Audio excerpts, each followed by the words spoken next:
got my one. Aqua the Lovebird is on my bed back there. She is in the blanket and angry that I'm talking because she was sleeping. She's probably going to come out, chirp at me, and fly on my shoulder. She'll probably make an appearance at some point. It's just a thing we have to live with. Yeah. So, I plan on painting my nails, and then while it dries, or give it a little bit of time to dry, I have some photos that I'm going to import from Photoshop and all that fun stuff. And then, depending on how much time I have left before I have to leave, I might... My sleep brain, normally, you know how normally your sleep brain comes up with really terrible ideas in the middle of the night? Mine decided to plot out a whole plan for a general blog, like just generally, because I felt when I've just gotten into indie nail polish in the last couple weeks. Thanks, Audrey. And I was Googling for some reviews of some polishes I was looking at, and apparently my tastes do not line up with the majority of the nail polish blogger communities. There was like no reviews out there of the ones I was looking at, and I was like, well, I see a hole in the market. Nail polish reviewing's easy. It's just a couple photos and saying, well, how easy was it to apply? I can do that. And especially if I make it like once or twice a week, like I'm already throwing pictures up on Instagram of this. So it's just maybe upping my photo quality a little bit, and then like doing a little write-up thingy. And then also I've been thinking of like just adding my voice to the ink review market, or like general stationery stuff. Mainly ink, because I like vomiting out color, and that'd be a good way to get me to use my pens more, because right now my work situation isn't... I'm not working with my pens as much, or it's burning through as much like pen time as I was in grad school, and so that'd be a good way for me to use my pens again. It would be to doing ink reviews, and in the style of Mountain of Ink, where she's copying The Hobbit. I was thinking, okay, I would basically show my swabs. I don't give two shits about dry time or things like that. Wetness, I hate doing those ratings, but it'd basically be like, okay, I'm going to write it with these 3 pens standard on these two or three different kinds of paper, and just throw it up there for you guys to see, and you can make your own judgments. Other reviewers have that technical information out there, but this is just another handwriting example in more pens. I know when I read ink reviews, I basically look at the pictures. I don't actually read any of the material. I just look and see how it looks. But yeah, so might thinking of doing that in terms of trying it out, seeing how long it takes and if I enjoy doing it. But yeah, I think the nail polish thing's definitely going to happen just because there is a need out there. Like I said, I'm doing it anyway. But anyway, so I'm going to do my nails. I want to continue watching Brad's Twitch stream. So Brad as in Pen Addict. So you can go follow him on Twitch. It's at Pen Addict. I was watching his stream from yesterday. Don't know if I want to throw that up there for you guys to watch and have it be... I don't know, like the audio's interesting enough. I wasn't really watching, like I was doing my makeup this morning and I technically had the video on, but I wasn't really watching, I was listening. So what I might do is I have the camera, I'll angle it down so you can watch me paint my nails, but then I'll throw up the desktop audio so you can hear him while I go through. That probably sounds like the best plan. And I need to reduce this window so I can actually see the chat.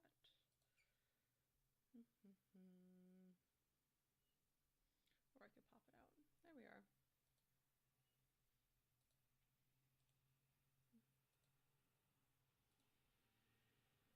Pop out chat.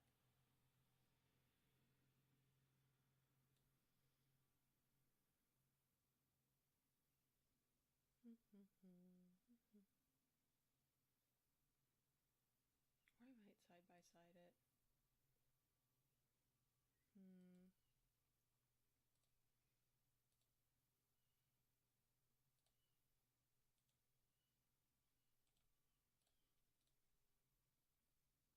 This is very exciting, I know.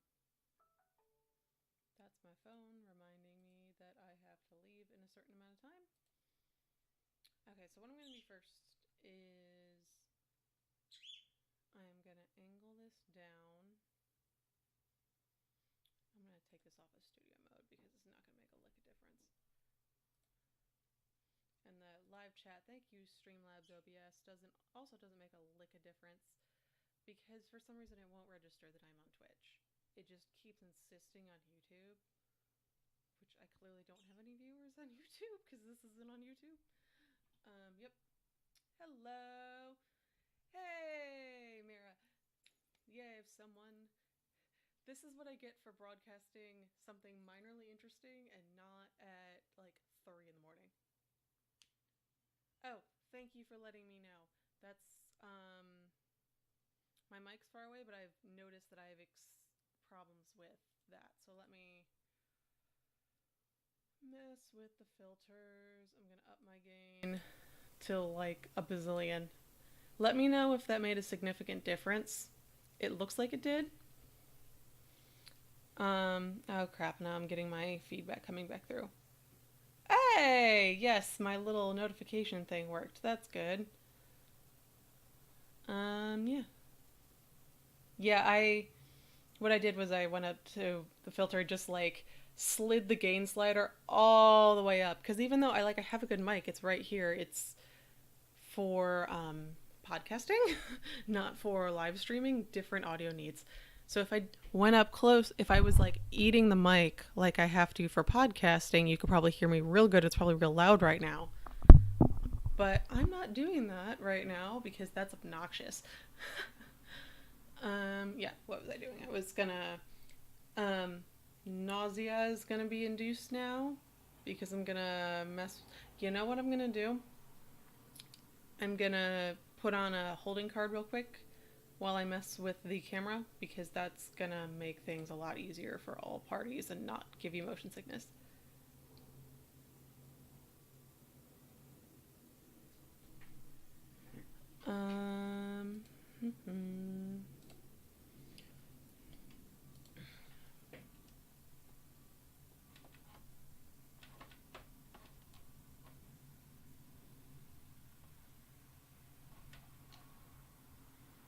Here.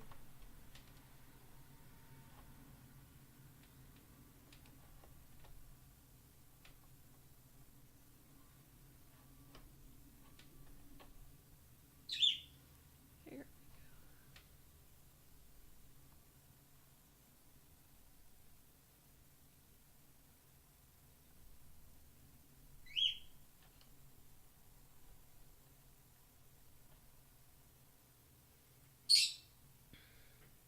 Cool. And then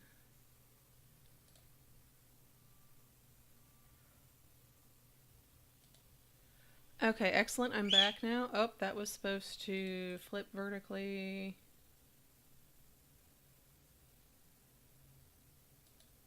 There we are. Cool. Yeah, so I decided to put that little throwing up the screen back there, so that way I didn't give you motion sickness while I messed with the camera. Yeah. So you could see this morning one thing I did was I took washi tape and I just outlined the kind of area of my desk where the camera is covering, so I don't have to keep double checking where I am on the screen because that would be annoying. Yeah. So I'm gonna paint my nails. This is very exciting. And then I'm gonna throw up. I'm gonna be watching Brad on the old Twitch, and I'll let you. I'm gonna mute my mic audio because I've discovered that. Aqua, hold up. Aqua the lovebird has gotten out of her blanket. Oh, what?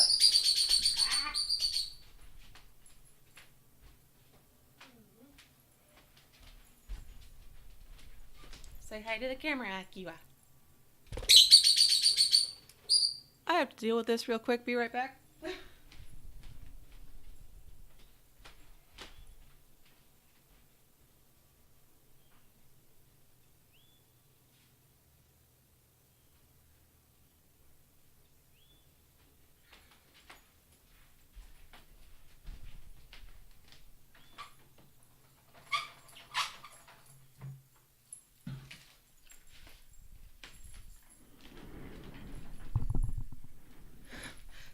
Not good bird, naughty bird.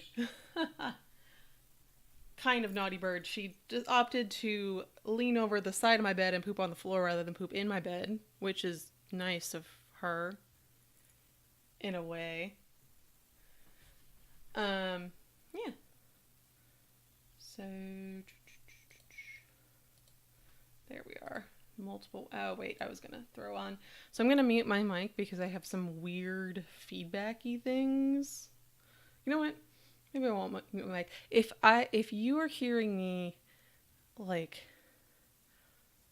no, yeah, I'm going to mute my mic and unmute the desktop audio because for some reason this software has decided to route my mic input back and offload it as desktop audio. No matter what I do, it's something but Streamlabs OBS. And so if I don't mute my mic and have desktop audio on at the same time, you will hear me twice with lag, and it's obnoxious.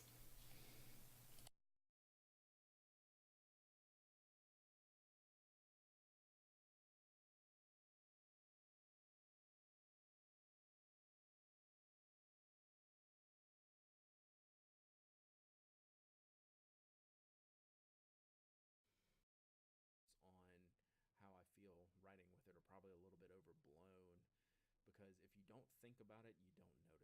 It's still got that hex feel. They're a little wider. You know, I hold my writing instruments very traditionally.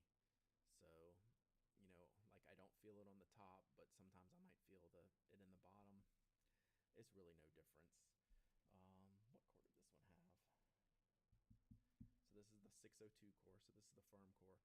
It's a beautiful pencil. I just don't know that I'll use it as much as the 54 or the 16.2. So you can see where my favorites lie, and you can see in Blackwing's releases they use firm and extra firm. I think probably comprise half of these releases, or if not more. I'll have to go back and count um, which, but I can. So we have one, two soft ones, a few medium ones, and everything else is firm or extra firm. So it's really neat. Blackwing's done a good job with these. So there's been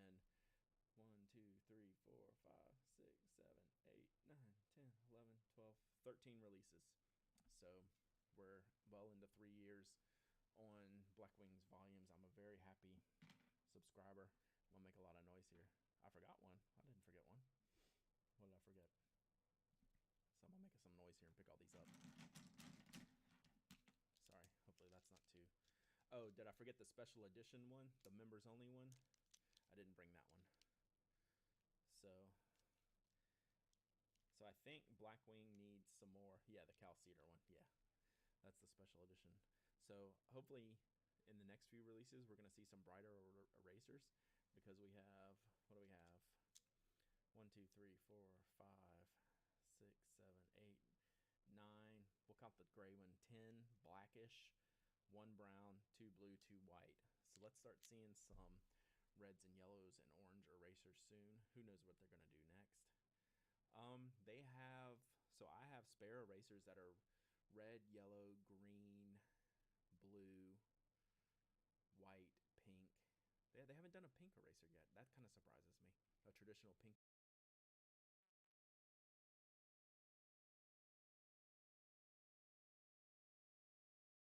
Return on the mic, so that's all you're hearing from me.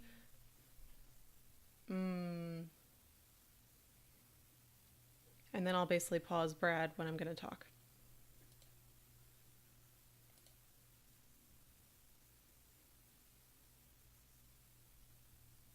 Eraser. So, you know, like I don't feel it on the top, but sometimes I might feel it in the bottom. It's really no difference. So what I've got here is Lucky 13 Lacquer A Leaf in the Wind. This is apparently a very, like an early bottle of it.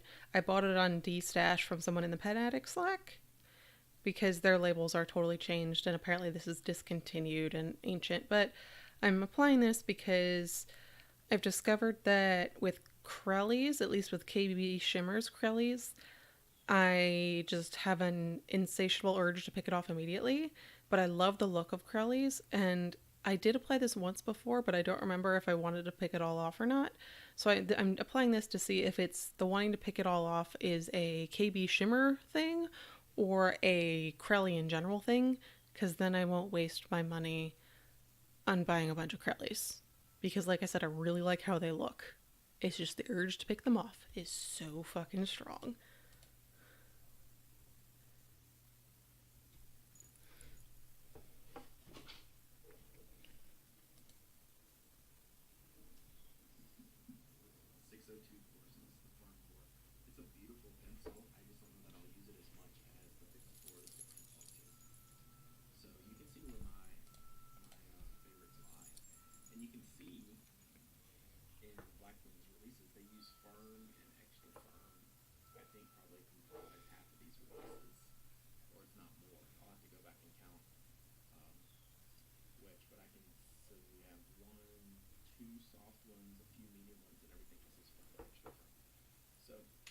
Really neat. Blackwing's done a good job with these. So there's been 1, 2, 3, 4, 5, 6, 7, 8, 9, 10, 11, 12, 13 releases. So we're well into 3 years on Blackwing's volumes. I'm a very happy subscriber. We'll make a lot of noise here. I forgot one. I didn't forget one. What did I forget? Someone making some noise here and pick all these up. Alright, hopefully that's not too... Oh, did I forget the special edition one? The members only one? I didn't bring that one. So I think Blackwing needs some more. Yeah, the Cal Cedar one. Yeah, that's the special edition. So hopefully in the next few releases we're going to see some brighter erasers, because we have, what do we have? 1, 2, 3, 4, 5, 6, 7, 8, 9. We'll count the gray one, 10, blackish, 1 brown, 2 blue, 2 white. So let's start seeing some reds and yellows and orange erasers soon. Who knows what they're going to do next. They have, so I have spare erasers that are red, yellow, green, blue, white, pink. They haven't done a pink eraser yet. That kind of surprises me. A traditional pink eraser. And I'm sure I'm missing a couple colors. They have maybe 6 or 8 colors besides black and white. I think they sell the brown one. Brown one might be a separate one. So we have a good mix of ferrule styles. Let's see if I can spread these out here. Majority gold, but we got a couple silver. We got 1 red, 2 black. So that's kind of cool. So it's a good mix there in ferrule colors. I do like the 503. It's the only one with a striped ferrule. I do like that. That look is pretty cool. So, you know, what do I want from them in the future? Like I said, maybe color erasers. These last 3, 2 of the last 3 editions have been some of my favorites, period. So I don't really have much to ask for. So let's do a ranking here. So I think number 1 is easy. After that, it gets harder. I don't know. I bought JM Beast.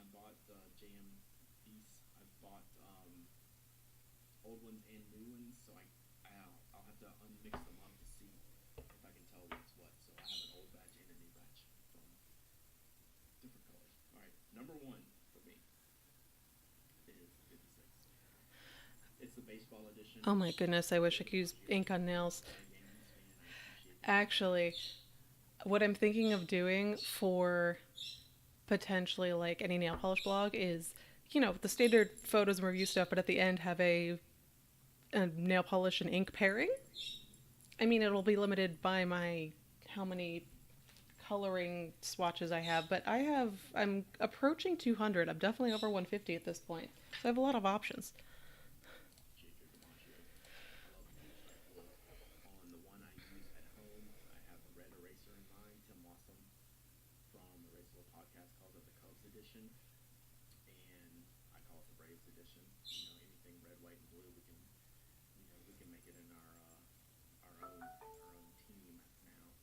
Do they make a... Oh, yeah, they do need to make a regular edition. That's the extra firm core. I'm surprised they haven't done that yet.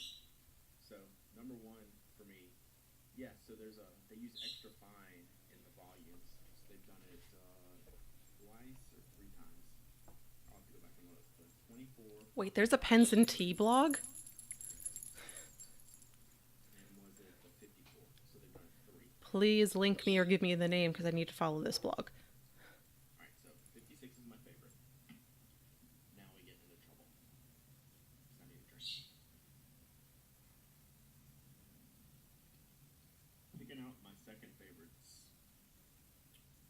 I think there's, like, my top 5's good. It's just that the next 4 all run together. So the next 4 are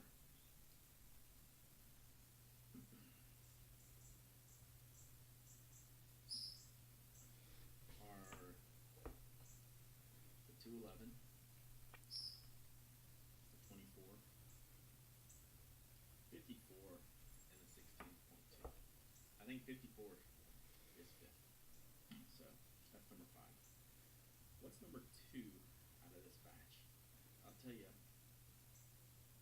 I use Ada Lovelace more than any. So Ada Lovelace is number 2, 211 is number 3, and then 24 is number 4. I'm actually like the natural more than the all black. So that's my top 5 Blackwing volumes pencils. Number 1, the 56, baseball. It's baseball day. Happy baseball day. Number 2, Ada Lovelace, 16.2 edition. Number 3, 211, the classic, famous, most wanted edition. The 24, the first extra firm core, which caused a riot in a positive way. Blackwing did a good job with this. So that's 4th. One of the reasons I got into indie polish when I discovered it existed was because I was like, oh, this is a way for me to have fancy looking nails by only just putting on nail polish because the polish itself is fancy. Sign me up. Any of the other fancy shit? No, that's too much. And I got a manicure at a nail salon once, and that was for my high school prom because there was a coupon. And I was like, this is pointless. I don't understand why people do this. Why do people spend money on this? Because it's awesome looking. The best looking stuff. Maybe one of the most interesting stories I find. And since I'm a generous and benevolent dictator, we're going to talk about the worst. And I think it's pretty easy. Like, there's really only one worst out of all these, and I don't think I'm going to get much argument out of Blackwing Volumes fans. Silk Road edition, the 205, it's pretty much useless. Maybe these are the ones I need to get with my kids for school next year. So, least favorite by far, and then everything else is kind of various degrees of coolness. So, I like everything else. So, that leaves the original, which, how can you not like that sunburst pattern? The man on the moon. This is like one of the first stories that I really thought, no, that's kind of cool how they integrated in that pencil. 530 is pretty boring. That kind of goes over there with the Silk Road pile. Then, like, these are kind of like the perfect match for each other. These are the ones that are hit or miss, that, I probably should use more, probably should like more, but they either have a soft core or an aesthetic that I don't like as much, or a feel that I don't like as much, but they've all been really, really popular, especially Dorothy Lane, 344. That one's been really, really, really nice. Tahoe's been really nice. The 10,001 has been new, and then the number 1.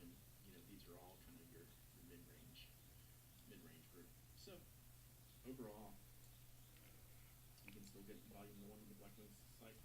Kind of doesn't surprise me. I don't know. I wish it would have done better. I can't figure it out. Like I said, sometimes I get products and I just stare at it like I should like this, or I should love this, but I only like it. So I end up, when you have this pencil, choices made for me, right? So, but everyone will find their own individual pencil out of all these. I have 5 favorites here. This is very likely none of these would be in other people's top 5. I say that. I can guarantee you the 211 will be in their top 5. 211 will be in everyone's top 5.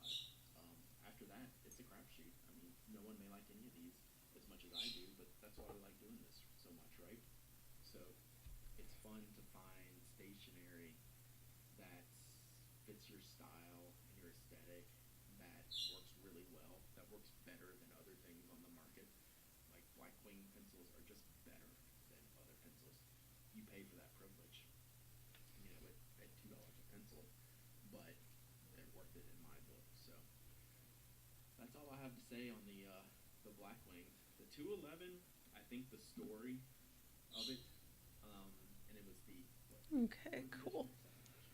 It was the 2nd edition, so they probably didn't have the quantities that they have made in the future.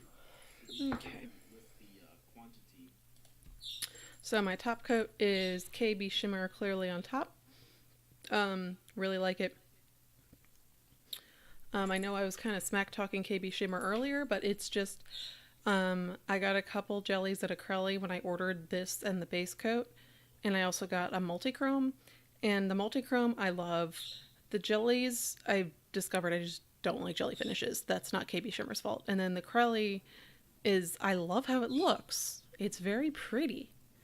I just can't go more than a couple hours without wanting to peel it all off. Same with the jellies, but the instinct isn't as bad with those. But yeah.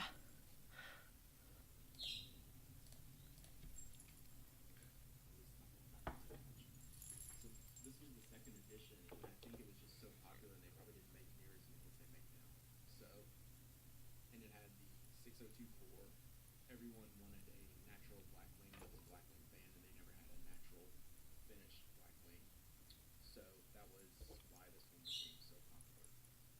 I think it was just hard to get. They didn't make a bunch. And yeah, that's kind of it. That's the second one I did. Have I used the Notebook? So I actually have they call this in the Pearl Slate. So I have this one that I've been using today. It's okay with fountain pens. It's not the best. So I did a fountain pen review in here to see how it would go, and it did pretty well. It's a non-coated paper, so that's good. You don't want that for pencils, which I'm assuming that's their original thought. I know you can't see this really well on here, but you can look at the Y Studio Brass and Fountain Pen desk pen that I reviewed. I did this with a green Sailor ink.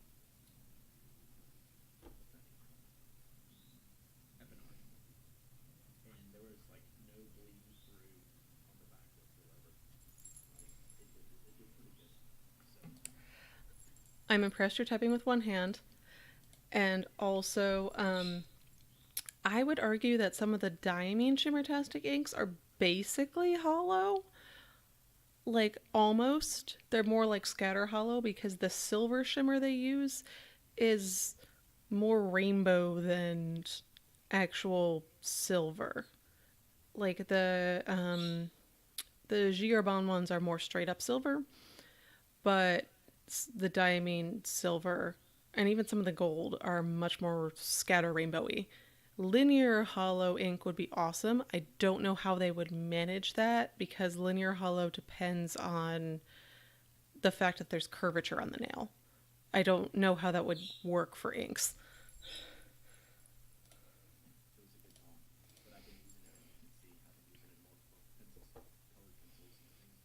They're really nice. One thing I like about it is it's a firm cover, but a little bit flexible. It's soft.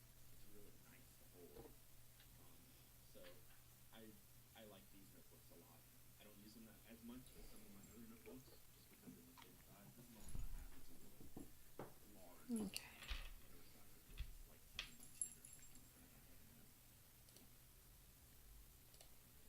Okay. So we're done. I noticed that the camera washes it out quite a bit, but that's to be expected. when I take pictures for Instagram, I take pictures with an actual camera. I take it in a different room because my room right now has orange walls. And while I love it for me personally, it causes the colors to go off in pretty much most photos unless I take it right in front of the window, because that is a natural light source. And also, even when I take those pictures, and my bathroom has all like white walls, but even when I take them with an actual camera, I make sure that the light coming in is proper light. This morning I took pictures of what I had on my nails before, and I waited until the sun was at a certain angle because otherwise it was like really dark and bluish cast. Just knowing some things about photography. Yeah, no, it ruins photos, but I love my orange walls so much. I also have like orange sheets and everything. Like, I like orange. The fact that Brad is obsessed with orange, I'm like, sure, please push all the orange pens and orange inks and get them lots of press so people make more of them. I would love that. But then that means I have to fight him over stuff. If there's like at a pen show, there's one orange thing, I'm like, I gotta buy this before Brad does. That has actually happened.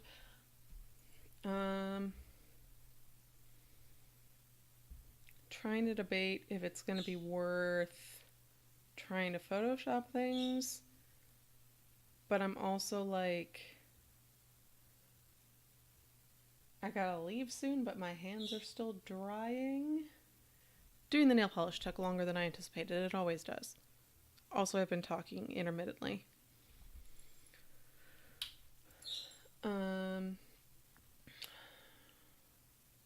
No, I'll break out the inks then, because I can reasonably do that without fucking up my nails. Oh, and then the conclusion I also am coming to is that this applied so much easier than the KBShimmer Clearly, but that's largely due to the KBShimmer Clearly has star-shaped glitter in it, which the little points in the stars would like catch on all the other glitter in each other and causes it all to clump up, which is not the best. I would argue that orange is a great primary color and other colors should be accent colors to orange, because I love loud and obnoxious colors like that. All you need to do is look at my wardrobe and yarn selections and sock selections and nail polish selections. Like, I'm not hugely into makeup, but I love nail polish because I can like vomit color all over my nails. Anyway, there we are. So anyway, moving on to the ink portion of the podcast, which is going to be like 10 minutes because I gotta leave soon. But I also need to wait for my nails to dry at least a little bit. The top coat's quick dry, but like, I am abundantly cautious.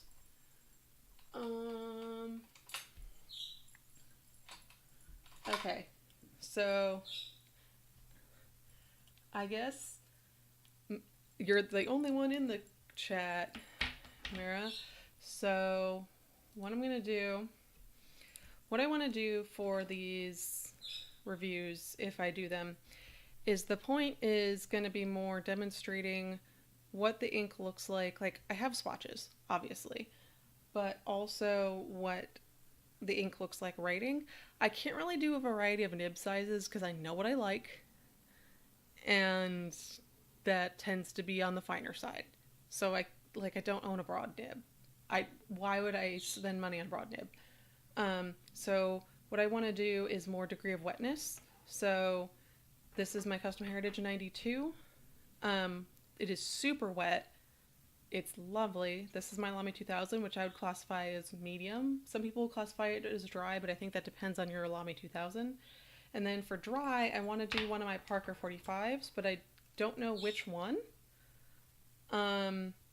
This is a more modern one because it has the all plastic, and then they have the same nib.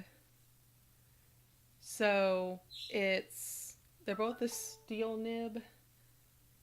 It's both steel fine nibs, but I can't decide if I'd want to ink up for any sort of reviews the orange one or the teal one, because a lot of people would probably argue, oh, well, it's the same nib, but no, nibs can, even if it's quote unquote the same nib, they can vary from pen to pen. So I want to keep it the same one. Like I won't have one converter, so it's either going to be the orange one or, you know what? I'm not as familiar with how the orange one writes because this is newer. Let me actually look at the nibs real quick because I might be able to actually see if anything funky is going on. Huh.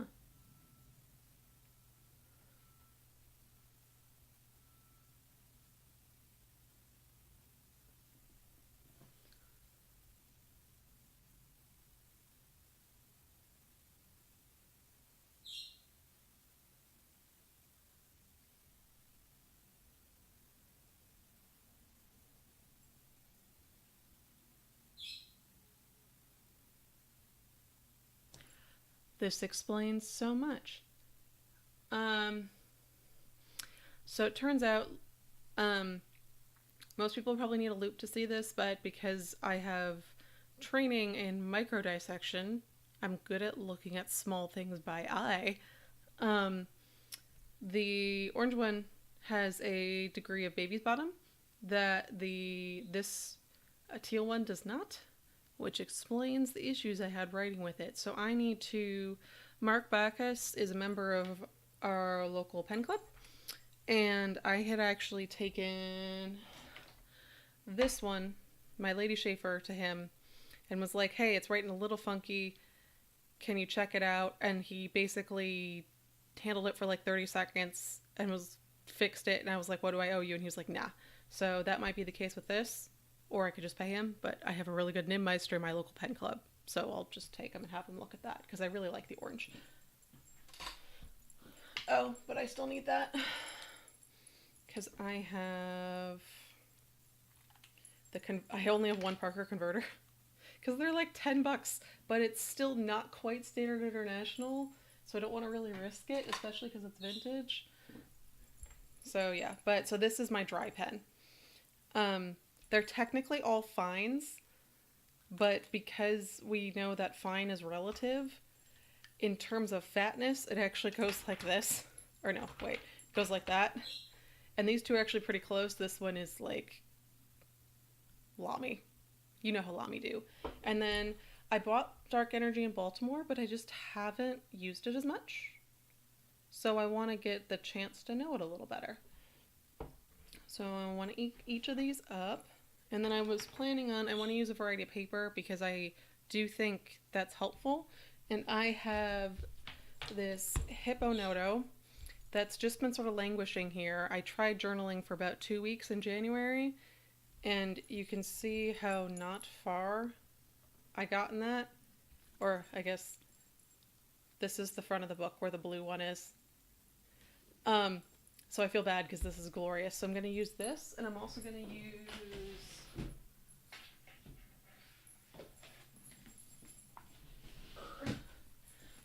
I have these Kokuyo ink bottle Campus notebooks B5 that are a dotted line. I bought these to be lab notebooks, but then I ended up leaving the lab I was in before I got a chance to use them. So I've sent a couple off to people as just like paper samples because you can buy them in 5 packs for like $15, and I love Kokuyo's paper. But this is, I think, a little more average user grade. I think it's probably a step up from Lloydstrom. It's a little bit off-white, but this is more white versus my Hippo Noto is cream. And then I also have a little tiny Rhodia pad that's in the other room. I'm not going to go get it. That I'll use as like the standard comparison that I'll, like in these 2 big books, I'll write out more lengthy things. I'm thinking of copying like newspaper articles. It's also a way to get me to start reading my local paper again, so I pay for that subscription. And then I'll just write out the pen names and ink and stuff on the little Rhodia pad. It's like I want to say A7, but it might be B7, but it's small, the size of the Rhodia pad. Yeah, let's ink these up, and I don't think I'll have time to actually do much writing.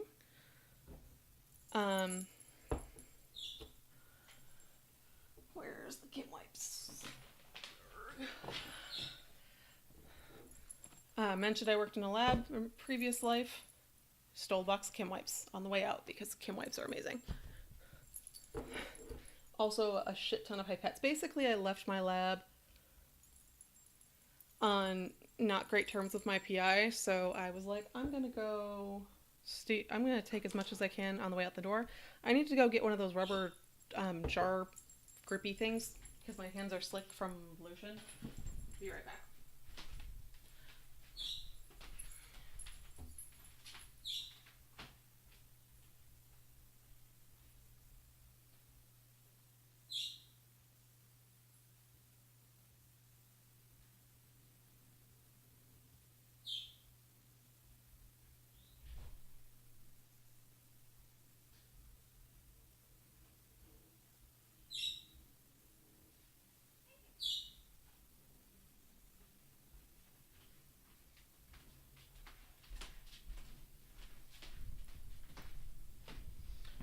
Okay, so as long as I was going by there, I was going by the bookshelf where my Rhodia pad is. There it is. It's super tiny. It is 8.5 by 12 centimeters, or for us Americans, 3.3 times 4.7 inches. So about the size of a pocket notebook. Is it tiny? It's got like minimal lines. Again, like I said, good for writing down things like the name of the pen, but super tiny. Yeah, no, I've got these. I don't know if these exist places other than the United States. This might be a United States quirk, but these weird like rubber grippy things, they tend to be given out free as promo items. And not many people I find even in the United States have them because they're, like I said, given out free as promo items at places, and people don't tend to accumulate all that crap that they give out. Except in my family, we do, because I was brought up to take everything free that is given to you.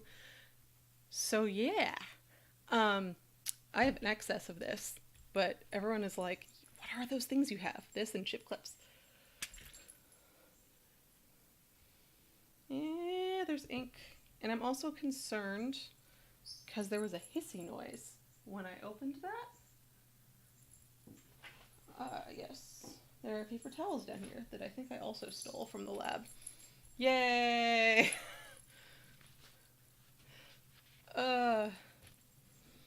This is fun. This is why Brad put down a mat. I honestly don't know the official word for these in English. They're just the grippy things. Because you never buy them. You only ever get them as freebies. And so there's no label or packaging.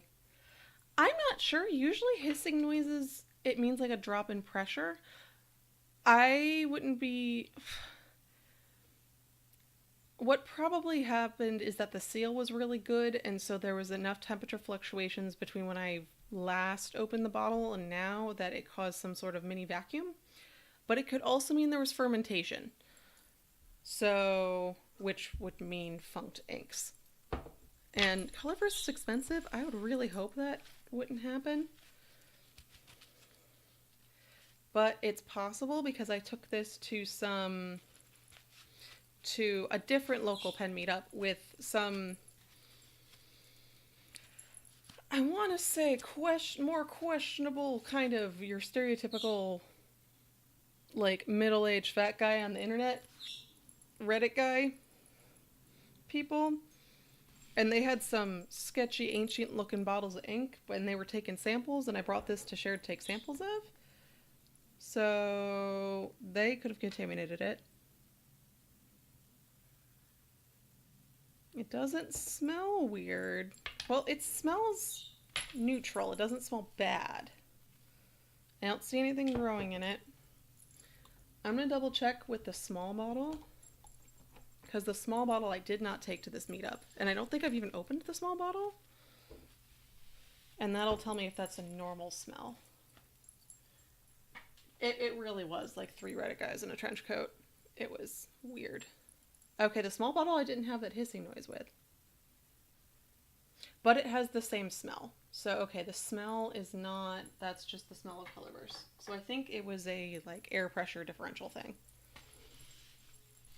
And if not, if it ends up funking in my pens, I've sterilized pens before, and I can do it again.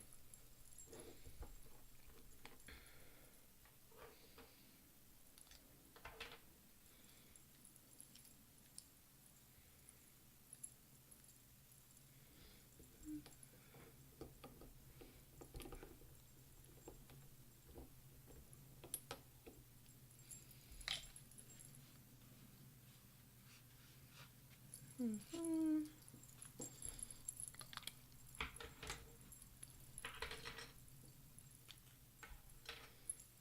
I'm going to move this a little closer again.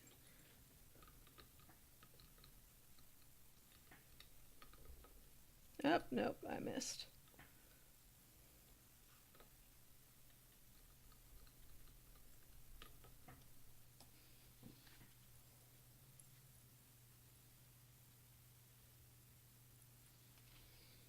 You know, to give you a sense of kind of how creepy Reddit it was, so one of the two people that were mainly running it was literal, like, stereotypical, like, fat, middle-aged white guy that's very nerdy, very weeboo, or waifu, or whatever the anime nerd term is. And then his wife, which I actually really liked his wife, but his wife was much more used to calling him by his internet screen name than his actual name. And I was like, ugh, what have I walked into?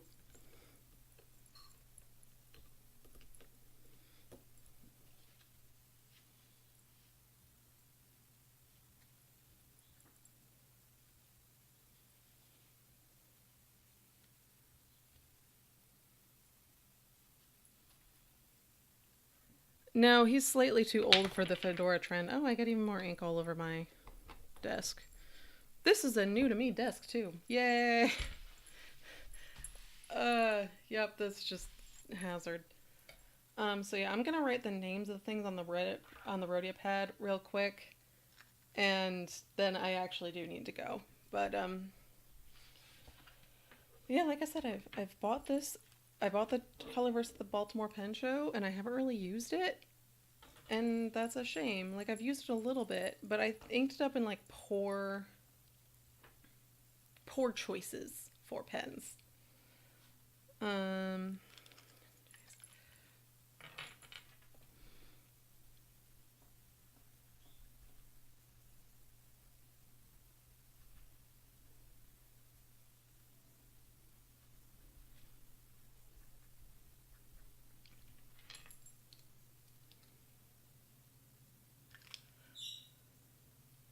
They're not really easy to tip over. They've actually got a good base, but they're definitely...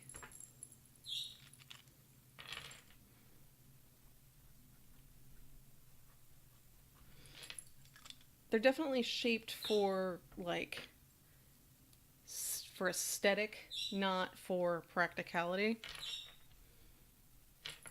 That's fun.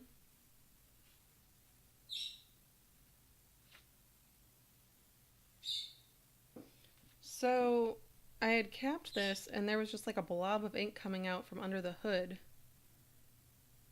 And I'm just like, what the fuck? Now it's doing it again. It's just like there's a weird vacuum or something.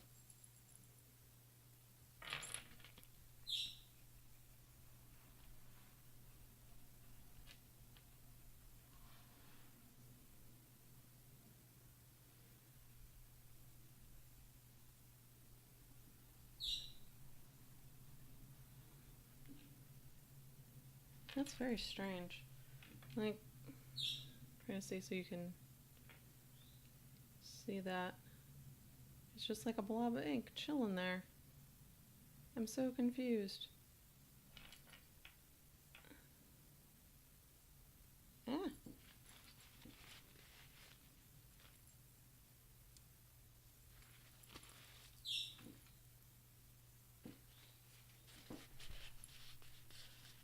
It shouldn't be burping. I mean, that is basically what burping looks like, but I have never had a Lamy 2000 burp. This Lamy 2000's gone through a lot. I have never had a burp. Oh, it looks like the Parker's going through something similar. This is strange.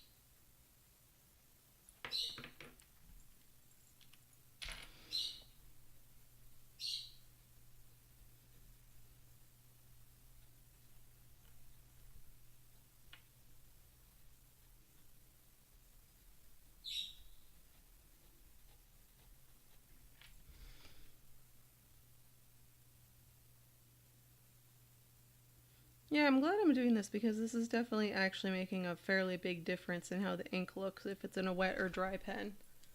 Because you can have a dry as hell full broad nib, and you can have a wet as hell fine nib, which is what this one is.